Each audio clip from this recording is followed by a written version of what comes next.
হয়েছে সকালবেলা দেখেছেন, মানে বঙ্গবন্ধু যে মেডিকেল বিশ্ববিদ্যালয় সেখানে তারা ঢুকে, সন্ত্রাসীরা ঢুকে কিভাবে আগুন লাগিয়েছে।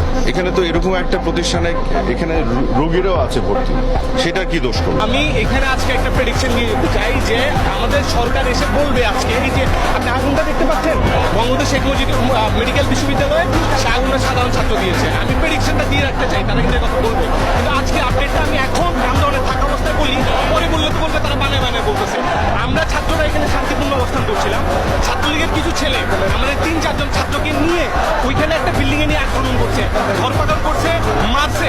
তখন আমরা ছাত্ররা যখন তাদেরকে বাঁচাইতে উদ্ধার করতে যাই, তারা সেখানে আগুন দেয়। আগুন দিয়ে আমাদের সাথে ইট পাটকেল ধাওয়া ধাওয়ি হয়।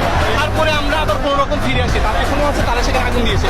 আগুন দিয়ে আমি আজকেই বলে গেলাম আপনাদেরকে, এইখানে কিন্তু কোনো সাধারণ ছাত্র আগুন দেয়। আল্লাহর ওয়াস্তে ভাই বিশ্বাস করেন না, এই দেশ অলরেডি স্বৈরাচারের অধীনে, মিডিয়া তাদের অধীনে, বাহিনী সব